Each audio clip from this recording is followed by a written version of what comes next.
Welcome back, Pokemon trainers. Professor Chaz here. The lab coat's on back order. And we're going to do another team building video this week for our Omega Ruby double battles in the Wi-Fi battle spot. Now, we didn't win a single one last week. I went in there so hyped, so pumped up to try and get some victories with previously victorious Pokemon from the Pokemon X double battles, but they weren't able to pull through last week in Omega Ruby.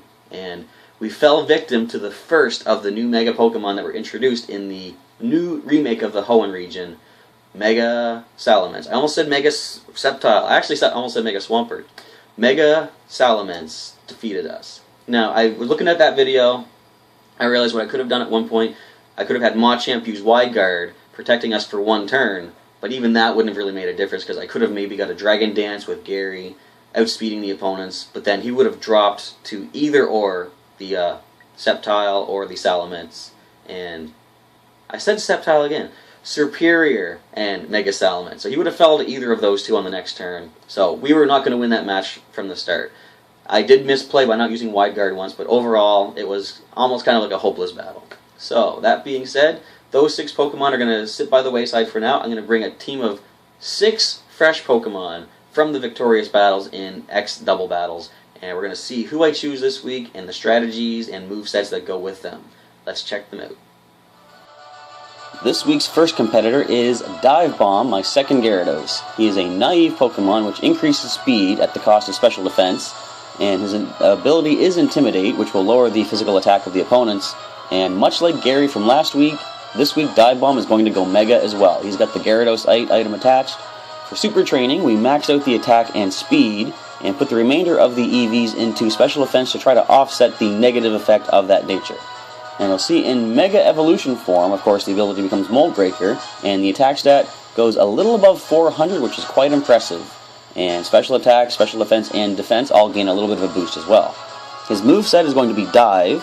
Now, I could teach him a more beneficial attack such as Waterfall for flinching and stuff like that, but kind of for nostalgia's sake, I want to keep Dive on Divebomb. They kind of go hand in hand, because he was my original diving Pokemon back in Hoenn on Game Boy Advance, so I'm going to keep that with him. I gave him Iron Head as well to deal with any pesky fairy types, which he will be weak to after Mega Evolving into a Water Dark Mega Gyarados. And for Ice Fang, I didn't have any other Ice moves on the team this week. I wanted at least one of my Pokemon to have an Ice move, so Divebomb is the one. And of course, Dragon Dance kind of goes as a no-brainer. Any Pokemon that can learn Dragon Dance, why wouldn't you? You know, you're going to boost your attack and your speed, and that's pretty good to do in any battle. The next Pokemon is going to be Blitz the Raichu. Now you'll see a few of the Pokemon this week were actually used in the single battles in Pokemon X this week, Blitz being one of them. Blitz is a mild Pokemon, which is a beneficial nature for special attack, lowering the defense, and it's not really that bad because a Raichu isn't known for defense anyway, so you're not going to lose too much at all by having a nature that lowers that. The ability is static, and I wasn't sure what item to give him, but I decided let's give him the Air Balloon in case you'll see one of the Pokemon in this week has Earthquake. If we need to switch somebody in to avoid damage from our own Earthquake, I can send Blitz in. He's going to float right over it. So I maxed out the special attack and speed. Last week, if you did watch the Pokemon X battles, you noticed that Blitz was a physical attacker, but this week we already have some physical attackers on the team, so I decided we're going to switch him back to where he does, what he does best is special attack.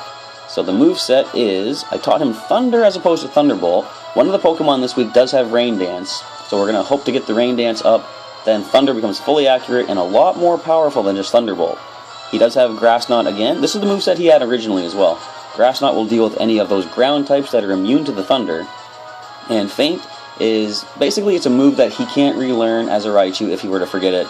And as I mentioned with my Persian from past weeks, her with Payday, I kind of can't make my Pokemon forget a move that they cannot ever get back. So he's going to keep Feint, but it will come in handy if the opponent tries to protect or detect. We're going to be able to lift the effects of that defensive move by using Feint. Won't do a lot of damage, but possibly we can get rid of that protect, and another Pokemon on my side can get a knockout on that turn. And to help the team out, Blitz does have Light Screen once again, giving us some added special defense from the opponents. The next Pokemon is Shelbert the Squirtle. He's back, folks. The quirky little Squirtle, my original Kanto starter back in Fire Red. His natural ability is Torrent, and again he's holding the Eviolite, which is going to double, I believe, the 2 defense stats.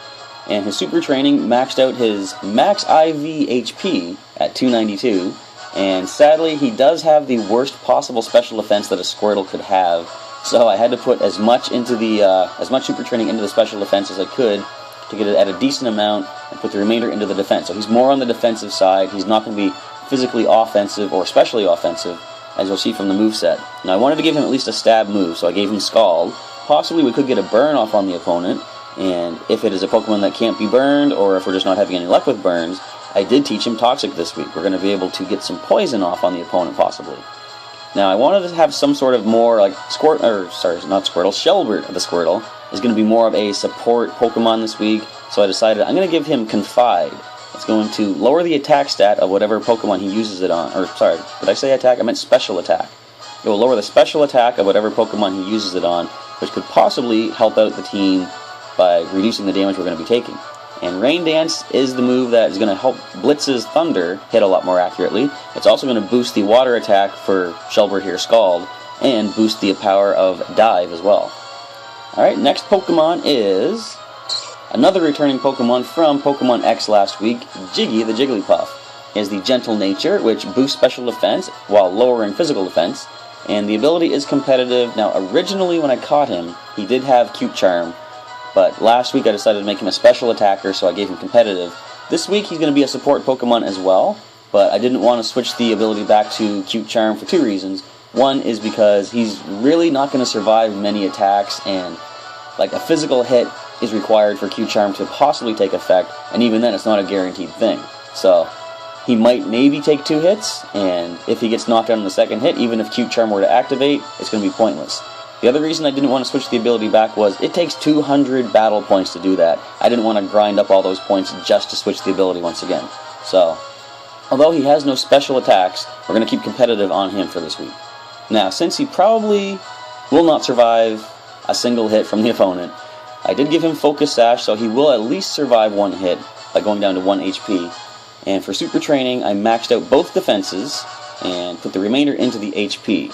Now, his moveset this week is considerably different than it was in Pokemon X. His only offensive move is going to be Body Slam, which is, his attack set is better than his special attack, so we're going to get some good damage off that way perhaps. And the rest of it is all support. I taught him Reflect to increase my team's physical defense, Safeguard to protect us against status conditions, and Helping Hand. Now the idea is, on turn 1, we could possibly get up Reflect or Safeguard. Jiggy will probably take a hit, go down to 1 HP thanks to the Focus Sash. On the next turn, since he would drop to another attack, we're going to use Helping Hand. You know, he's going to get knocked out, but the Helping Hand will activate, and whatever my other Pokemon is going to be able to get off some increased damage with the attack boosted by Helping Hand. The next Pokemon this week is Irwin the Krookodile. He is a brave Pokemon, which is actually really good. He boosts the attack stat and lowers speed, I believe it was. I forgot to mark it on the little information sheet here, but it does lower speed, and he has the Moxie ability, which means every time he gets a knockout, his attack stat will boost 1 stage. Now this week I decided to mix things up a little bit. I gave him the Assault Vest. Now the Assault Vest is an item that boosts special defense of the holder at the cost of preventing them from using any non-attack moves. Things like, like he had Scary Face, which lowered the opponent's speed, but he wouldn't be able to use that with Assault Vest. So I gave him that item, and I maxed out his attack stat, put all of the original special defense training I gave him into the speed. I want to make him a little bit faster this week. So his moveset is going to be Earthquake for good stab power, possibly getting 2 knockouts in a single turn, give him a double Moxie boost that way. Crunch, also good for stab. And I wanted to give him a fighting move because no one else had fighting this week, and I thought originally I was going to go with Brick Break, but I figured, no, let's go with Low Sweep because that will lower the speed of the opponent, kind of, making up for the lack of Scary Face this week, along with the additional EV training put into the speed. And final move, I wasn't sure what to give. I had to replace Scary Face with something, and I thought, I don't have any dragon attacks on the team this week, and Outrage is a move that, Krookodile can learn from the move tutor. So I thought, let's go with that. It's nice and powerful, 120, and you don't actually get to control which target he goes after, of course. You just have to click it and just hope for the best. So we'll see how well this plays out. Final Pokemon for this week's team is another returning member from Pokemon X, who's back in Omega Ruby. I said he, I meant she. Whiskers the Persian. Whiskers is a quirky Pokemon, so no stats are boosted or dropped because of that. Her ability is Limber, which will prevent any paralysis, and I'm not sure what item to give her, but I decided let's go Rocky Helmet. If the opponent's Pokemon try to land a physical blow on Whiskers, they're going to take a little damage back thanks to the Rocky Helmet. And this week I decided I had her as a physical attacker back in X, but we have physical attackers on this team already this week. Let's make her a special attacker. So I maxed out the speed and put the rest into special attack, and you'll see her moveset is quite different. She has Dark Pulse and Power Gem, both which are special based attacks, and I taught her Nasty Plot. So we're going to sharply raise her special attack, which will boost it to, I believe it doubles it, so boost it to 400 special attack, and Dark Pulse can get some flinching perhaps, and Power Gem is just going to be good against certain types like flying and ice, things like that. And you'll see she still has Payday, as I've said before. I just can't make her forget that. She has to keep it. I also need to use Payday to keep getting money to buy those crazy expensive Ribbon Syndicate ribbons for my Pokemon. Yes, I'm a ribbon collector, and Payday is going to help me with that. It's not going to help me in the battles in the least, I understand that. But hopefully the other 3 moves will do the trick. So that is the team of 6 Pokemon for this week's battle. Let's see how well we do, and we'll start the Omega Ruby double battle starting tomorrow. Come on back to the channel and check out those matches, and hopefully we're going to get to some victories. So feel free to leave a comment down below, let me know what you think of my Pokemon, and suggestions that you might have to make them a little bit better for possible future battles. Of course, it will be too late for this week because I'm going to record the battles right after this team building video. But I still like to hear your feedback and possibly improve these Pokemon for later battles. Alright, thank you for checking out this team builder video. Come on back tomorrow and check out the matches, and I will catch you next time.